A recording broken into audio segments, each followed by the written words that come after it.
Yesterday, Our station, our talent, our people. Tidang Ragi. Butcher's Market offers the best quality, locally sourced, and 100% halal meats. Visit our store at Sambry Square Mall. Contact us at 021 565 0499 TPM for your halal meats.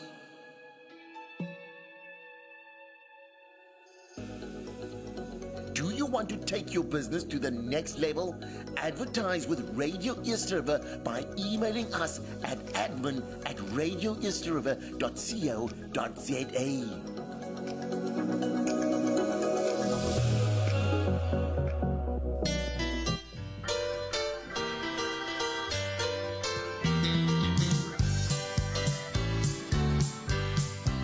Why don't you let down your net down into the water? There's a blessing waiting you cannot contain.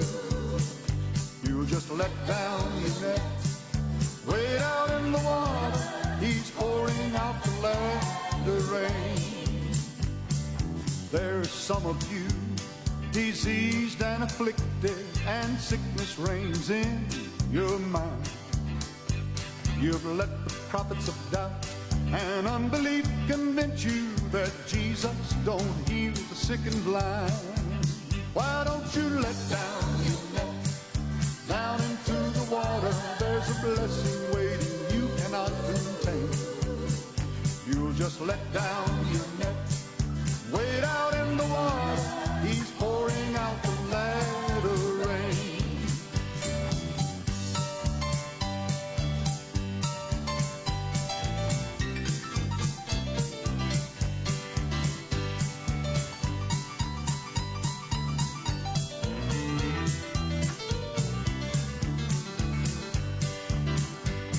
Your soul is so thirsty, you're so battle weary, your body's weak and tired from the pain. Well, it's time to get up, stand up on the Bible. He's pouring out that latter rain. Why don't you let down your net down into the water? There's a blessing waiting you cannot contain. You'll just let down your net, wade out in the water. He's pouring out the latter rain.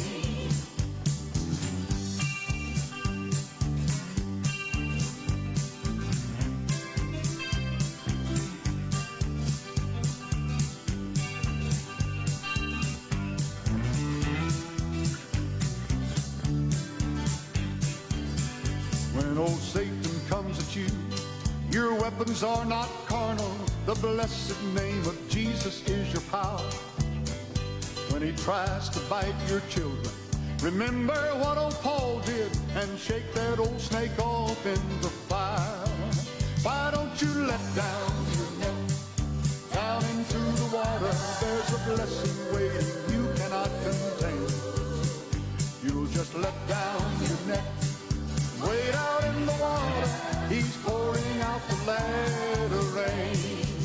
Why don't you let down your net down into the water? There's a blessing waiting you cannot contain. You'll just let down your net, wade out in the water. He's pouring out the latter rain. Why don't you let down your net down into the water? There's a blessing waiting you cannot contain. You'll just let down your net, wade out in the water. He's pouring out the latter rain. Why don't you let down your net down into the water? There's a blessing waiting you cannot contain. You'll just let down your net, wade out in the water. He's pouring out the latter rain. Why don't you let down your net down into the water? There's a blessing waiting you cannot contain. You'll just let down your net. The best variety of music on your favorite radio station. Radio East River. God bless you and welcome to this morning's broadcast of the Message of the Hour with me, Brother Elmo. And I greet you in the precious name of the Lord Jesus Christ. Thank you for everybody that's currently tuned in here on the leading internet radio station in the Mother City. Beautiful song we just listened to there, speaking about why don't you let down your net. Way down in the water, he's pouring out the latter rain. Yes, and that is the day and age in which we are living in which God is pouring out the latter rain. The scripture predicted in Joel chapter number 2 that it shall come to pass in the last days, says God, that I will pour out my spirit upon all flesh. Now, in part, the scripture was fulfilled on the day of Pentecost, as confirmed by the Apostle Peter in Acts chapter number 2. But if you go to James chapter number 5, we have the promise given of the latter and of the former rain. So the former rain was poured out on the day of Pentecost, but also in the day and age in which we are living in, which is the close of the church age, which is the end of the era for the Gentiles. God has also been pouring out His Spirit, and He's still pouring out His Spirit even today. And it is so essential that we receive of His Spirit, because God Himself is Spirit. So to receive the Spirit of God is to receive God Himself. Hallelujah. The Spirit of God is not the third person in the Godhead. The Spirit of God is not another spirit or another entity in the Godhead. But the Spirit of God is God Himself. Hallelujah. So we're just grateful for the Lord once again giving us this privilege on this Sunday morning to come into your home and into your heart. Now, I know it's quite early, but thank you for everybody that's already up and awake. Those streaming here on TikTok, those on Facebook and on the different social media platforms, those streaming on www.radioeasterriver.co.za. The Lord bless you and the Lord be with you. And thank you for everybody that is currently listening. Now, when Jesus rose from the dead, it was also quite early on that Sunday morning. And when Mary came to the tomb of Jesus, it was quite early in the morning as well. So there's a lot of stuff or a lot of benefits to rather start your day early. And even with God, if we can start our day early with Him, to put Him first, then we are sure that He will run the day for us in His providence, in His grace, and in His will. So for those of you that have your Bibles ready, you can turn with me please to the book of Judges chapter number 9.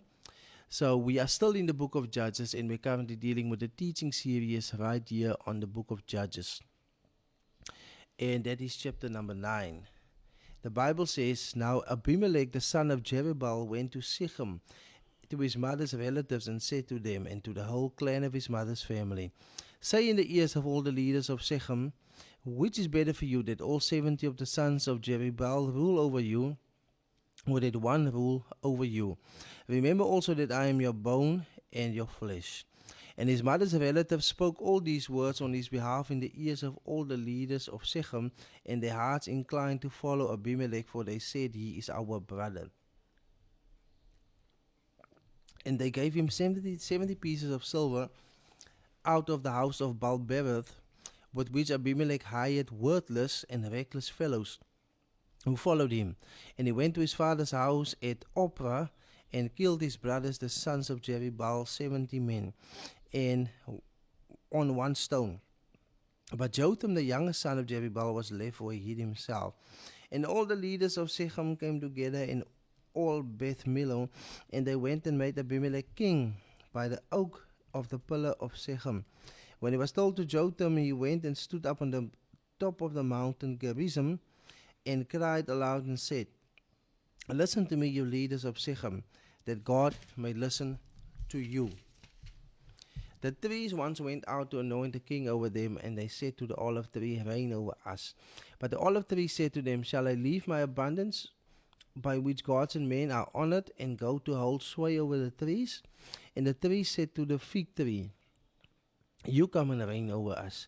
But the fig tree said to them, Shall I leave my sweetness and my good fruit, and go to hold sway over the trees?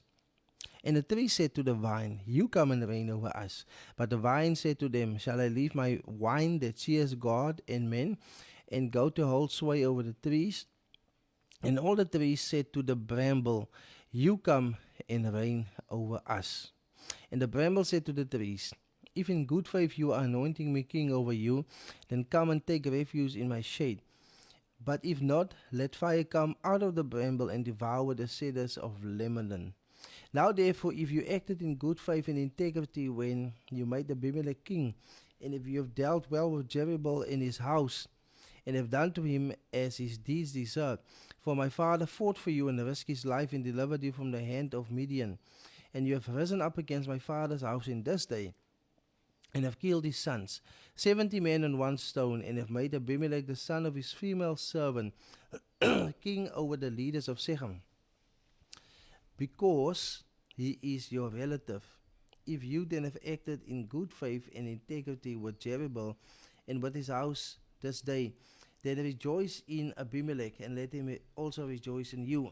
But if not, let fire come out from Abimelech and devour the leaders of Shechem and Beth Millo, and let fire come out from the leaders of Shechem and from Beth Millo and devour Abimelech. May the Lord add his blessings to the reading of his word. So quite a lengthy chapter. We just read 20 verses. And if you go further into the book of Judges chapter number 9, you see that the chapter actually has 57 verses. But as an introductory foundation, the first 20 verses should suffice for now. The onus is on you to go and read the entirety of the scripture. So here we are being presented with an account of the sons of Jerubbaal, which is actually Gideon.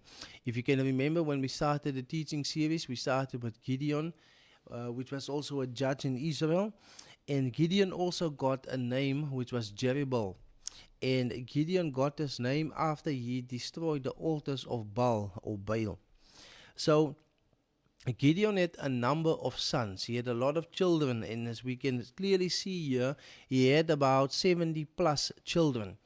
Now, under normal circumstances, we know that one woman doesn't just bear 70 women or children. So that implies the idea that Gideon was a polygamist and that he had more than one woman, whether it was a concubine, whether it was by a marriage vows, but Gideon definitely had to have more than one woman in order for him to have more than one child, or the number of children reaching up to 70. So polygamy in itself wasn't in God's original will. Polygamy in itself wasn't a direct commandment from God, but we see that polygamy was something that God allowed upon the face of the earth. God's original intention was that it should be one man and one woman. That's why God made one Adam and one Eve. God's plan from the beginning was that it should be that way. But we see that after the fall, that polygamy was being allowed upon the face of the earth. And polygamy in itself served several purposes. It obviously helped to multiply the population upon the face of the earth. But we see that polygamy also helped with political alliances in the Bible. When people would marry or intermarry into certain royal families, and that would strengthen, political alliances in the Bible. So there were different reasons that people actually did this thing called polygamy. However, polygamy always came with consequences. Polygamy always came with things that had to be dealt with afterwards, such as strife between children that were born of different mothers, and also strife between the mothers themselves. And there would always be this competition, this jealousy. There would always be this fight. And as we say, that polygamy was God's permissive will. God allowed this thing to happen, sometimes because of the hardness of man's heart, but in another way it also played different roles, and it also contributed in a way to the will of God. But in the day and age in which we are living in the era in which we find ourselves, which is the New Testament period, polygamy is something that is not being encouraged. But the Bible emphasizes in 1 Corinthians chapter number 7 that every man should have his own wife and every wife should have her own husband. So the proper teaching for Christians in this day and era in which we're living in is that you should be married to one woman, or that one woman should be married to one wife, or to one husband, I mean. One woman for one man for one woman.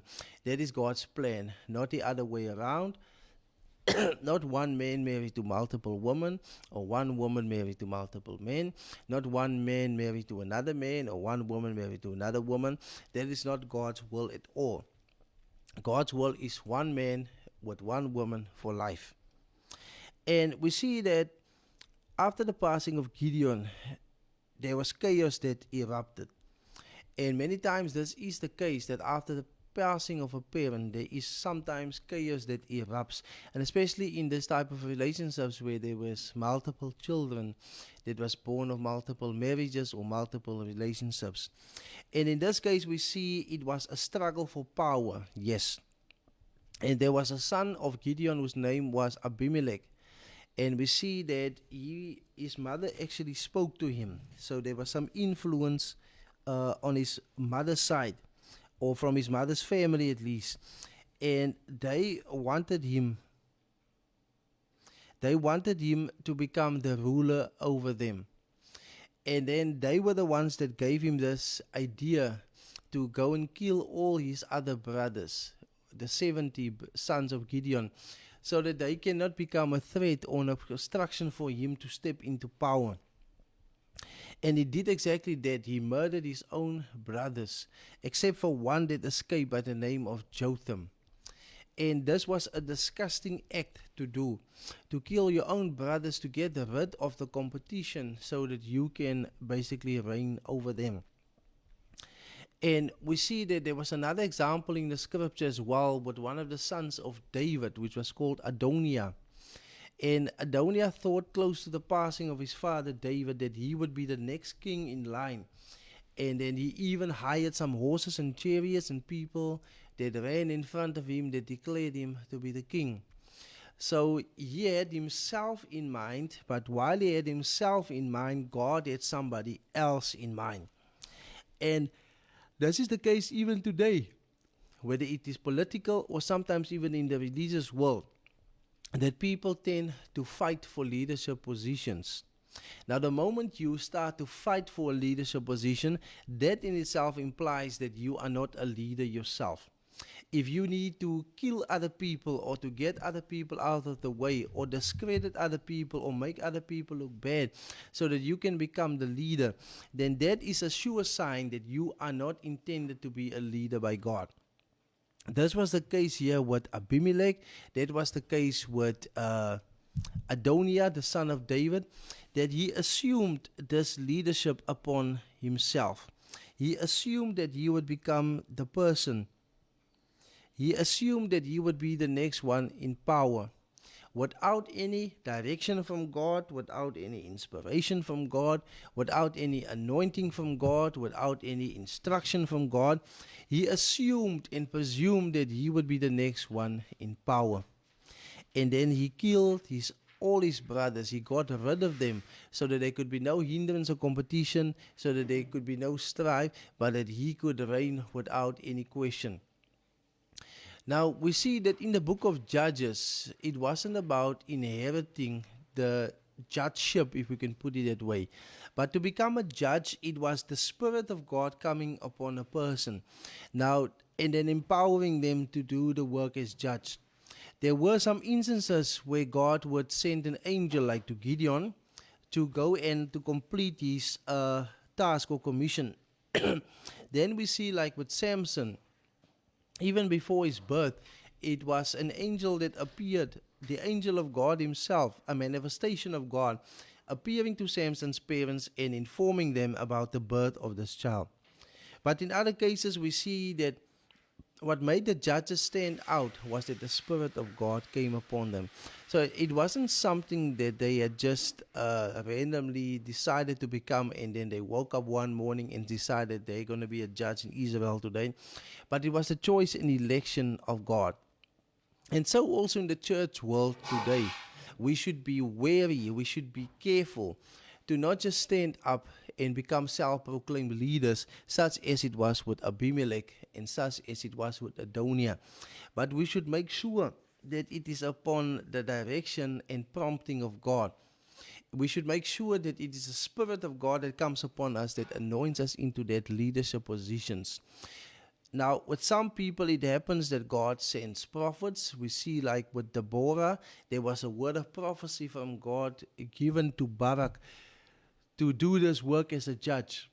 So if we don't have a direct word of prophecy, if we don't have any supernatural visitation, but most importantly, if we don't have the Spirit of God operating, anointing and prompting us to do the task which the Lord intends us to do, then we might as well just forget it, because it will end up in chaos.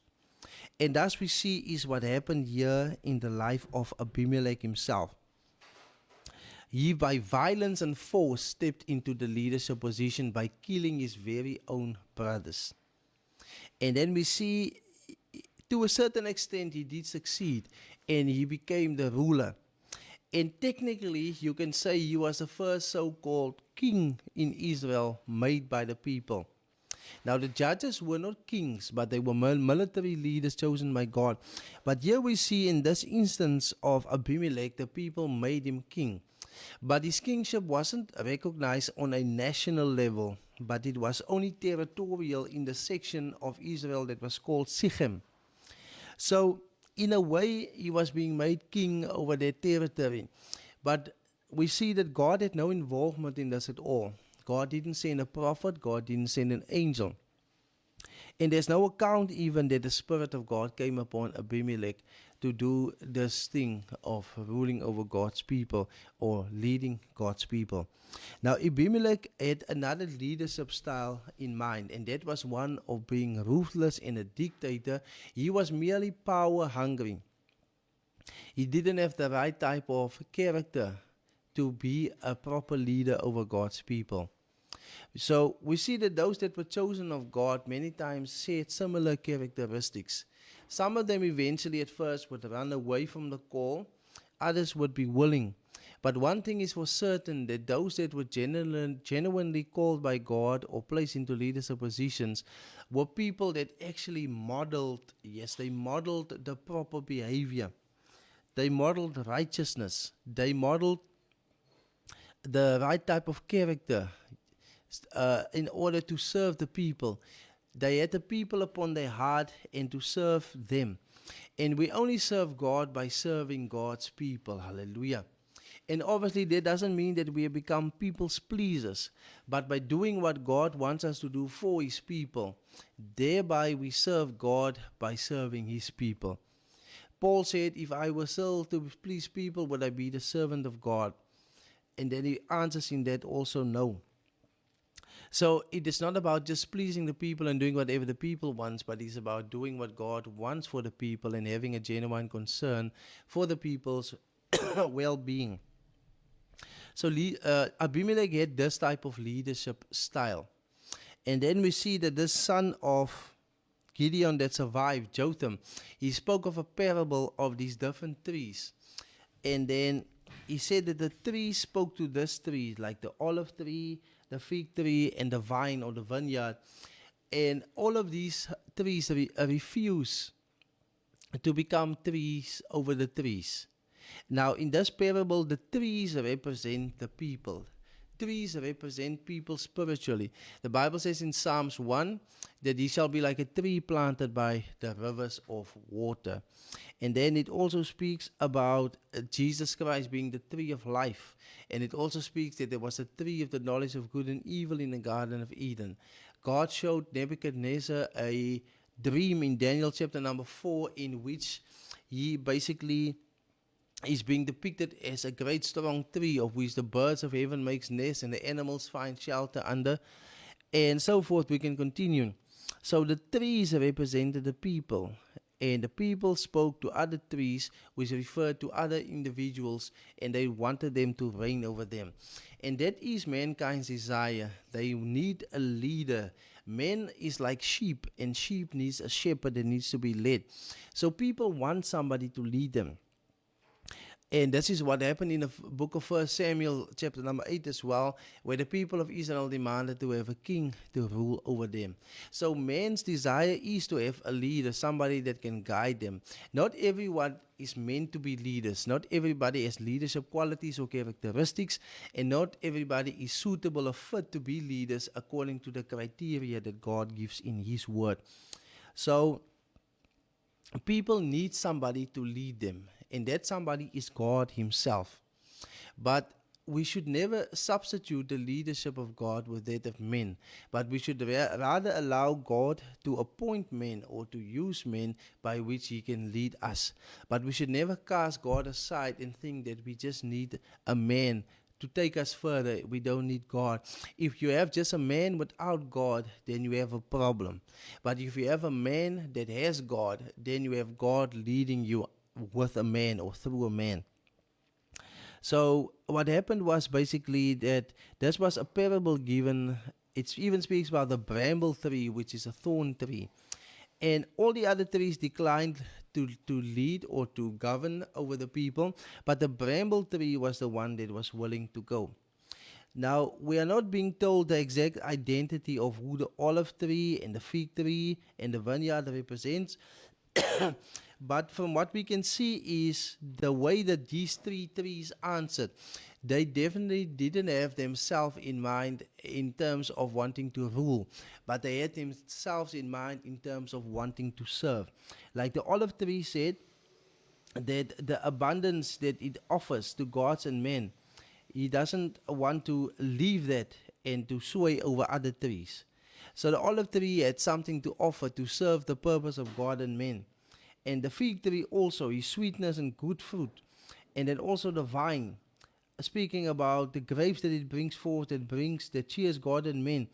So these other trees represented characteristics of people that didn't have their own selfish intention in mind as to rule and sway or govern over others, but they actually wanted to serve a purpose to help others.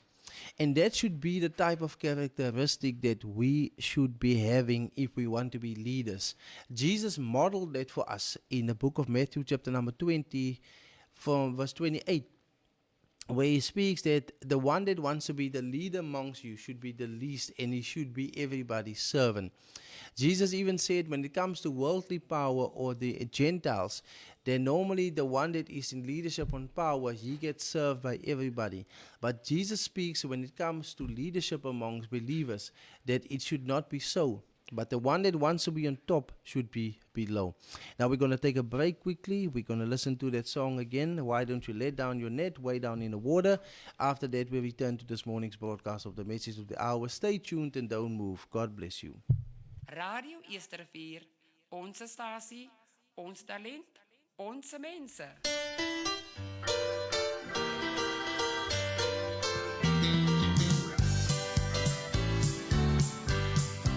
Why don't you let down your net down into the water? There's a blessing waiting you cannot contain.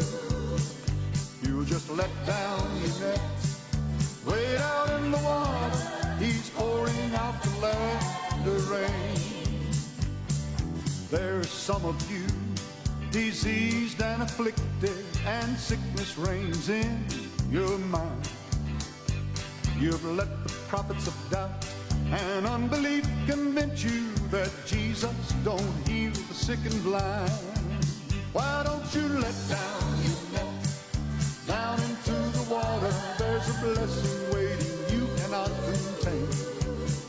You'll just let down your net, wade out in the water. He's pouring out the latter rain.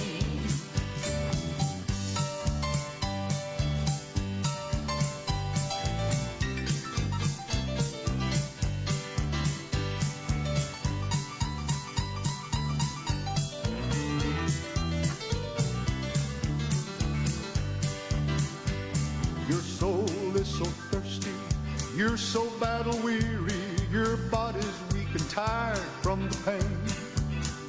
Well, it's time to get up, stand up on the Bible. He's pouring out that latter rain. Why don't you let down your net down into the water? There's a blessing waiting you cannot contain. You'll just let down your net, wade out in the water. He's pouring out the latter rain.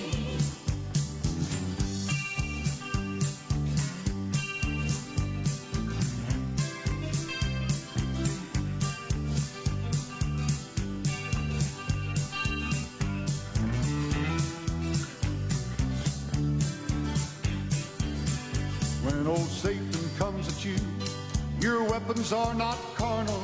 The blessed name of Jesus is your power. When he tries to bite your children, remember what old Paul did and shake that old snake off in the fire. Why don't you let down your net down into the water? There's a blessing waiting you cannot contain. You'll just let down your net, wade out in the water. He's pouring out the latter rain. Why don't you let down your net down into the water? There's a blessing waiting you cannot contain. You'll just let down your net, wade out in the water. He's pouring out the latter rain. Why don't you let down your net down into the water? There's a blessing waiting you cannot contain. You'll just let down your net, wade out in the water. He's pouring out the latter rain. Why don't you let down your net down into the water? There's a blessing waiting you cannot contain. You'll just let down your net, wade out in the water. He's pouring out the latter rain. Why don't you let down your net down into the water? There's a blessing waiting you cannot contain. You'll just let down your net. Radio Eersterivier, onze stasie, ons talent, onze mensen. Now, God bless you and welcome back here to the leading internet radio station in the Mother City. So, we're speaking today about Judges chapter 9, about Abimelech, this ruthless leader and also a son of Gideon. And we see that he was so power hungry. He wanted to become a leader over the people, and he didn't care what he had to do to get to the top, even killing his own brothers. Now, one thing is for sure, people. If God called you to be a leader, if you are intended to be a leader, there is nothing in the world that will stop you to become one. You do not need to force your way. You do not need to fight your way. You do not need to get rid of others to get out of the way. But if God intended for you to have a ministry or to be a leader, God's plans and God's word will come to pass. You don't need to fight for it. You don't need to make your own way to it. But if God ordained it to happen, then it will come to pass. We look at great leaders in the Bible. Look at Moses. He was born to be a leader. He was born to lead God's people out of bondage. And regardless of how long it took for him to get into that purpose, that leadership, it took him 80 years. And God got a hold of him right there in the desert.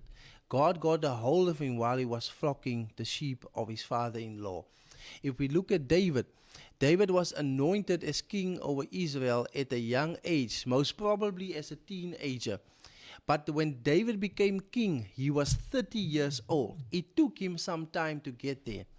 If you look at Joseph, he was 17 years old when he was herding the sheep of his father, and we see God already communicating with him via dreams and showing him that he would be a leader, that the sun and the moon and the 11 stars would bow down before him. But it took some time for that leadership position to come into action. But there was nothing that could withhold Joseph from becoming a leader.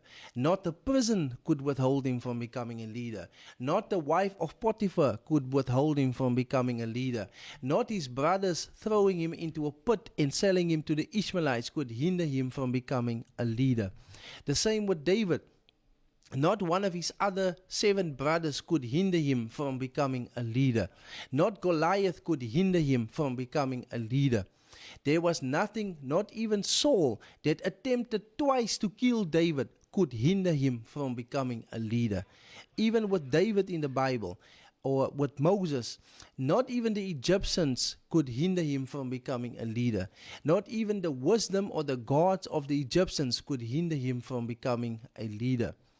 Imagine in the desert how many snakes there was that Moses had to encounter while herding the flock of his father-in-law. Not even the snakes or the scorpions or any deadly thing could stop him from becoming a leader. So if God intended for you to be one, you don't need to kill other people. You don't need to fight other people. You don't need to discredit other people. What God has purposed will eventually come to pass. But today we see the same thing repeating even as it was in the days of the judges. That Abimelech had to kill his own brother, 70 of them, to get rid of the threats, to get rid of the opposition, to get rid of the competition so that he could come into power. And so it happens in the church world today sometimes, that there are those sometimes that eye for the leadership position, that wants to become the pastor or the bishop or the apostle or whoever has the most authority, according to their views and opinions. Then there are those that will try and kill and cut out others, that will try and discredit and fight those that they see as potential threats. But that should not be the case at all. Now, when it comes to the church, there is leadership that God himself has appointed. But we must also know where to draw the line. There are leadership positions in the Bible in which a person can be elected.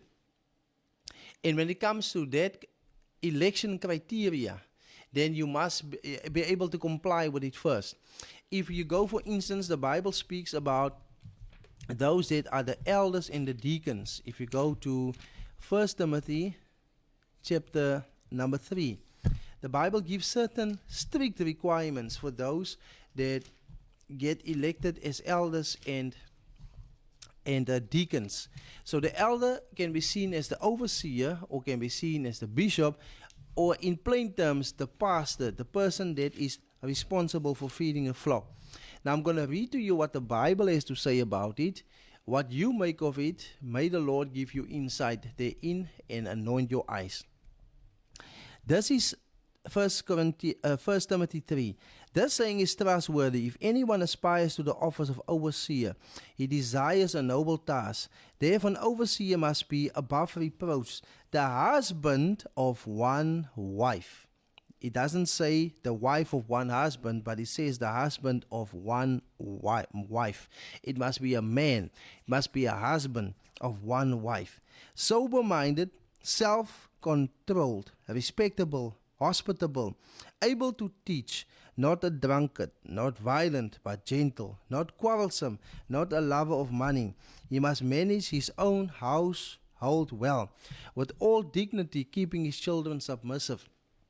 For if someone does not know how to manage his own household, how will he care for God's church? He must not be a recent convert, or he may become puffed up with conceit and fall into the condemnation of the devil. Moreover, he must be well thought of by outsiders, so that he may not fall into disgrace, into a snare of the devil.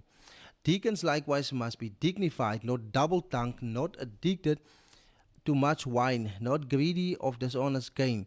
They must hold the mystery of the faith with a clear conscience, and let them also be tested first, then let them serve as deacons if they prove themselves blameless.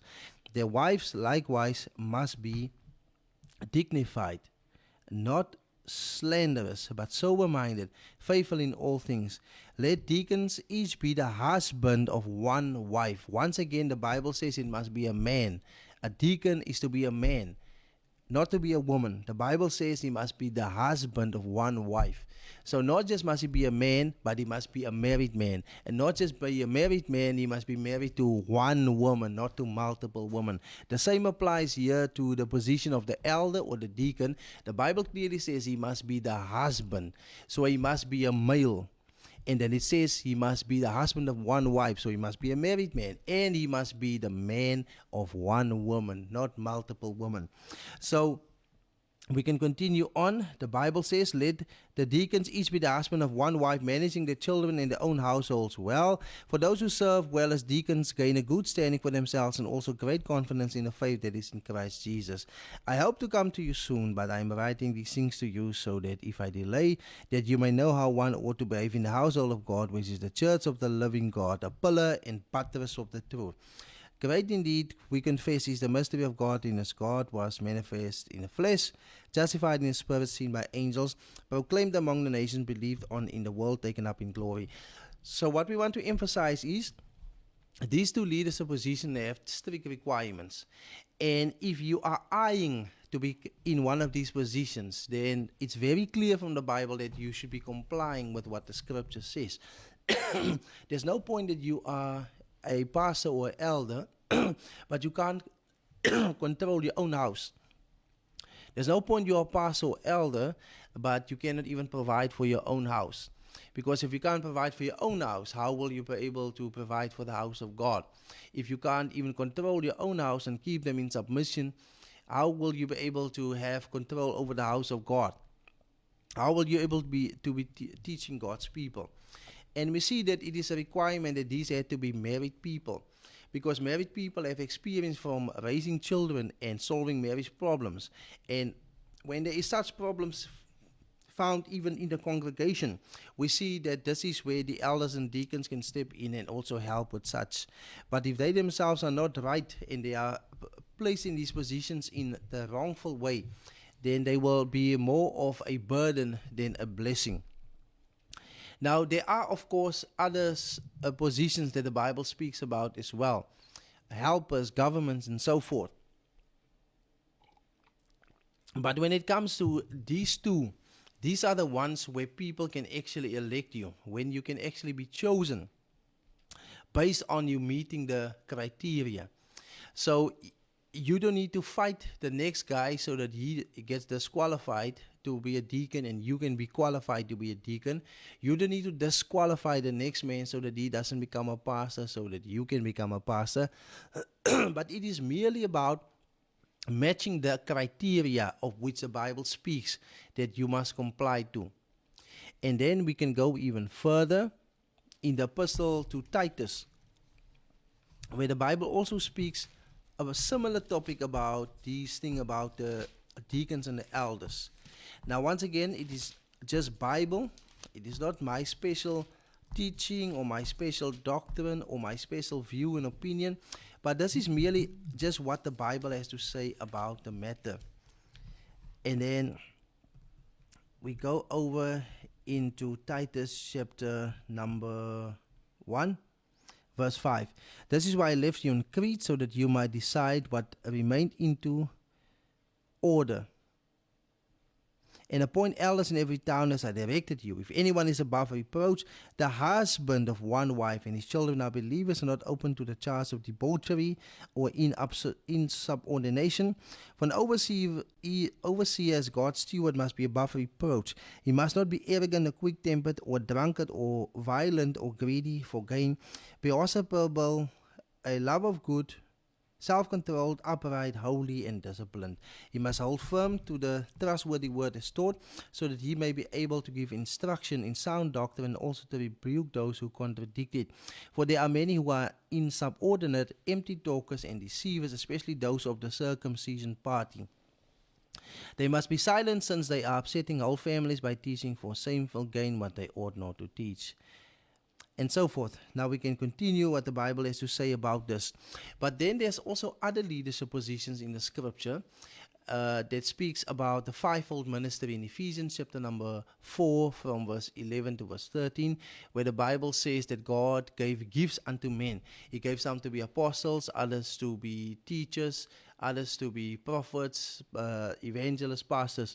So the fivefold ministry are gifts given by God.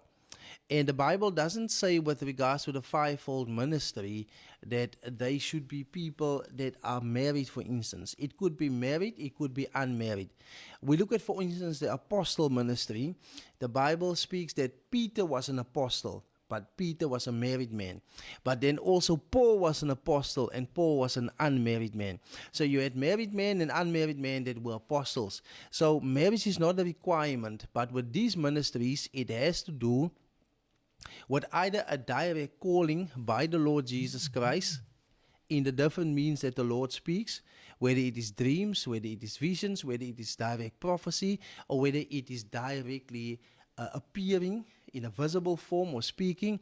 But most importantly, it can also happen through the baptism of the Holy Spirit, that the Lord gives somebody this power or ability to perform such a ministry. Because without the baptism of the Holy Spirit, which is actually the divine presence of God Himself, we know that it is virtually impossible for anybody to do anything for God. So the fivefold ministry requires absolutely the baptism of the Holy Spirit to endow you with such a gift to perform or act in such a ministry. So then we see those that are the prophets. They were prophets in the Bible that were married. Like Moses, for instance, was married. David was married and he was a prophet. And Noah was married and he was a prophet. But then we have other individuals, like, for instance, Jeremiah, that was a young man when God called him. So it can happen that a prophet can be married or he can be unmarried.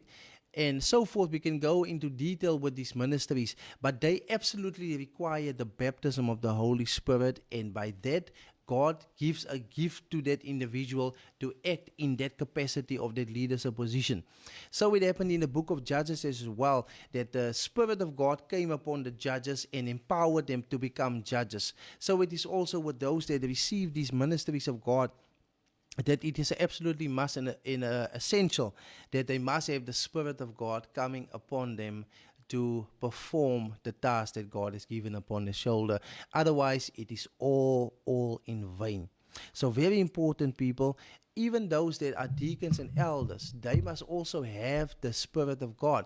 If you go into the book of Acts chapter number 6 and 7, you will see that the deacons were men that were chosen, that were full of the Holy Spirit and of faith.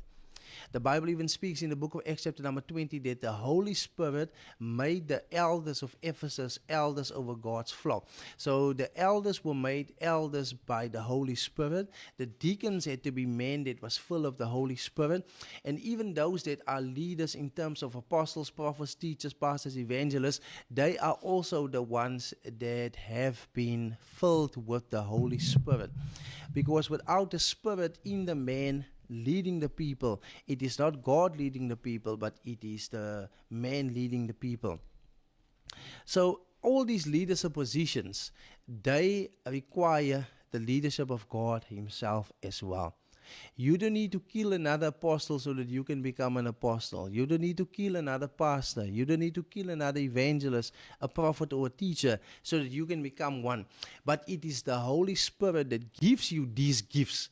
It is the Holy Spirit that anoints you to operate in these gifts. It is the Holy Spirit that anoints you and that endows you with the different spiritual gifts.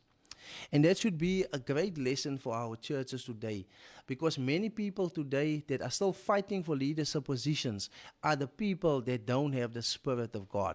Because if you have the Spirit of God will lead you. The Bible says in Romans chapter number 8 that the sons of God are led by the Spirit of God.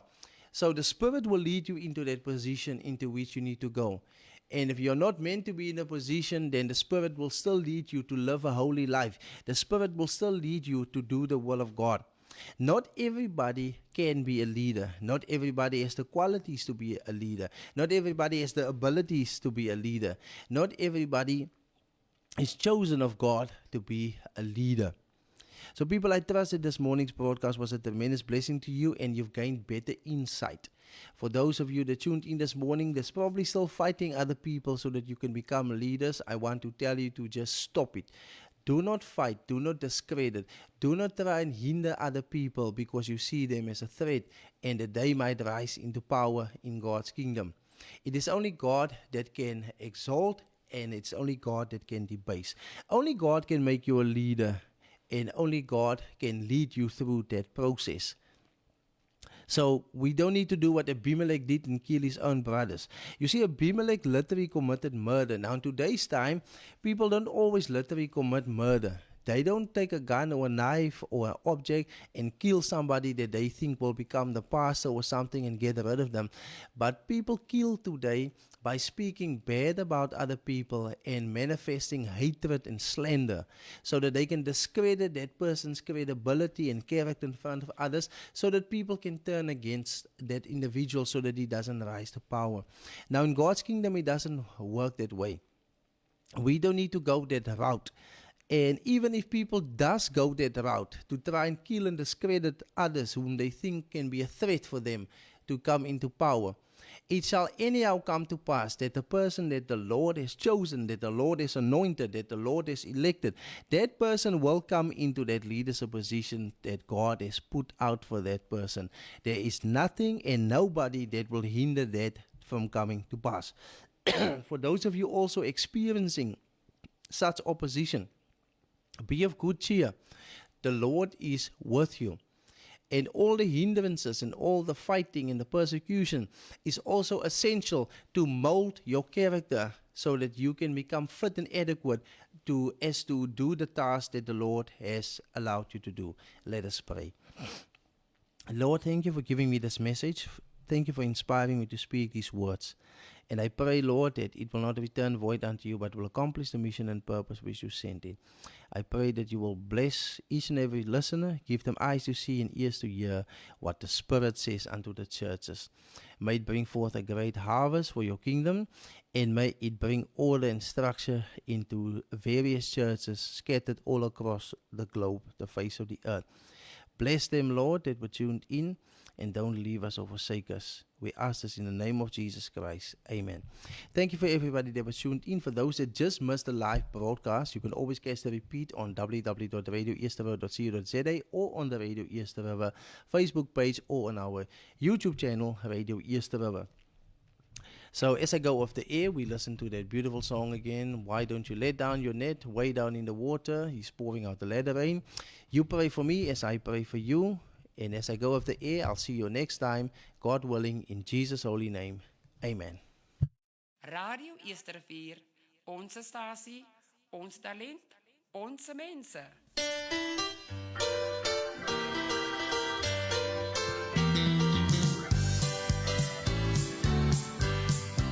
Why don't you let down your net? Down into the water, there's a blessing waiting you cannot contain. You just let down your net, way out in the water, he's pouring out the latter rain. There's some of you diseased and afflicted, and sickness reigns in your mind. You've let the prophets of doubt and unbelief convince you that Jesus don't heal the sick and blind. Why don't you let down your net? Down into the water, there's a blessing waiting you cannot contain. You'll just let down your net, wade out in the water, he's pouring out the latter rain.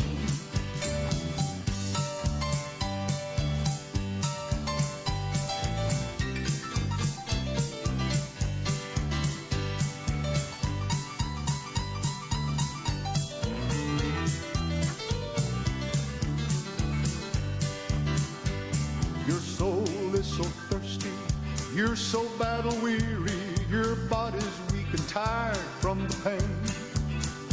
Well, it's time to get up, stand up on the Bible, he's pouring out that latter rain.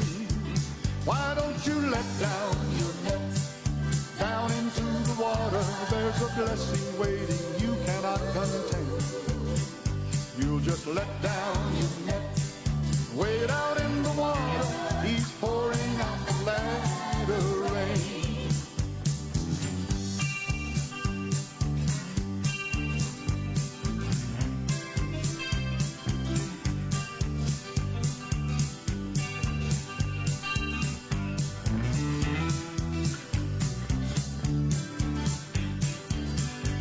When old Satan comes at you, your weapons are not carnal. The blessed name of Jesus is your power.